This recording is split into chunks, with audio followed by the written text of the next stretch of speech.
Alright, I just took this SSD out and I put in that 1 terabyte hard drive in there, the 2.5-inch one. And this does still work, and I can put it in the hard drive now. Now, these just make it easier to take it out. You can technically just yank it off. This just makes it, this just makes it so that you don't have to do that. It makes it easier, I think. Now, both sides will accept it. It would just be marked as disk. But of course, this one works, and it will use it will push this down, and will use the bigger size.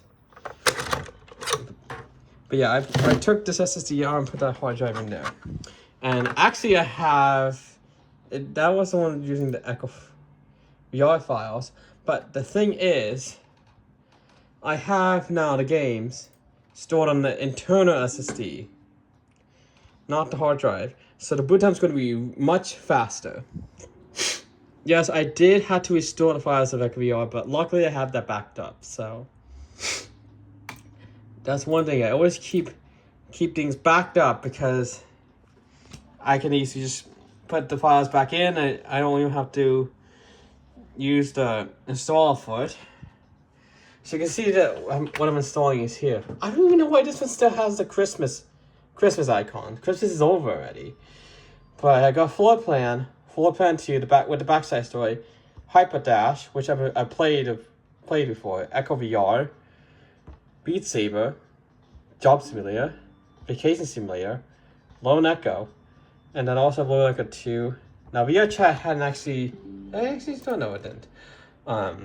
I do have the trailer experience, which I don't use. I don't use VR Arena, so I'm not quite sure why I even have that. I still have this, which I already completed it, and this one needs room scale, so I barely play it. This one here, I don't use much, but I leave it on here just in case I need it. But yeah, all these are installing. So this SSD is one of the earlier SSDs, OCZ Petrol.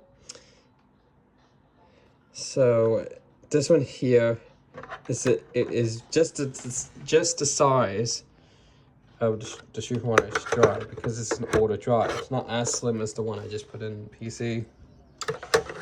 And for this one here, I'm not going to be putting this in my new PC, because most games now I'd rather use the SSD. The SSD I'm going to be using for a new PC are going to be up to either 4 terabytes or 8 terabytes of storage. So, but having this dock here is helpful for let's say this hard drive came from a Mac. You replace it, you could at least transfer the files over to an SSD or to another hard drive simply by using this dock here. Now, it can work with both drives in the dock. The SSD connects faster because it doesn't have any moving parts. Oops. I nudged the hard drive a little bit. So you can see that the hard drive is using the entire space, but the hard drive is using, with the SSD is only using half of the space. This door here is just to make it so that this is a little bit more stable. Like if this was pushed down, it's kind of wobbly. This just keeps it there, and also helps you align it, because look here, see, it's right there. So this just helps you align the SSD into the slot. So yeah, you can see both sides are on. Now this actually did require the external power supply to function. It doesn't take power from the USB port, which actually I do like, because that means it's not capped to the hub here. It's just it's not even capped to that. The hub is just for the data transfer, which might be limited. But as you can see, by pushing that, you can get the drive out as easily. You don't have to pull it out. It's much more easier. But yeah, I swapped the SSD I have in here with that hard drive. So I have at least more storage. Once I get the new PC, I'm not actually quite sure what I'm going to do with this old PC. I'm not quite sure what I'm going to do with it. because this is a mid-tower PC here, as it's called. The graphics card is a 2070 Super. So it's an older 20 series card. So by this, I don't know what I'm gonna do with this after I build my new PC. Maybe make the other PC the extra PC for VR or something. But yeah, this PC is going to kind of be useless once I build a new PC with a 40 series card. I'm not going to go with a 50 series card because there's actually reports of the connector melting on that type of PC. So I'm going to go with the 40 series card to be safe. The 40 series card, I'll be able to run.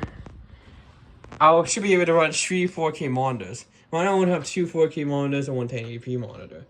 And one thing, when I'm playing a game on this screen, which is 4K, and I'm playing video on this one, which is 4K, it kind of lags because of the limitation of the graphics card.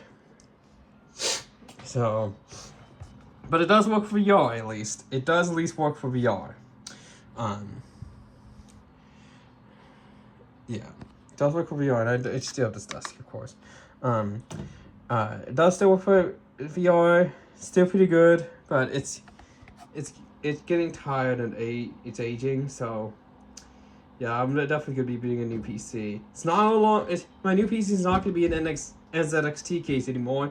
It's gonna be a Corsair case. Because honestly, with this NZXT case, it's not a lot of room for coolers, and I already messed up the hard drive thing, and plus this thing only has two slots. So, and the fact that the Type-C port on the motherboard is not a display output cable, so that's a bit annoying. Yeah. But anyways, I will be getting a new PC soon, but it won't be that long. And on my birthday, I'm gonna be getting something that will replace my Series S. So, yeah.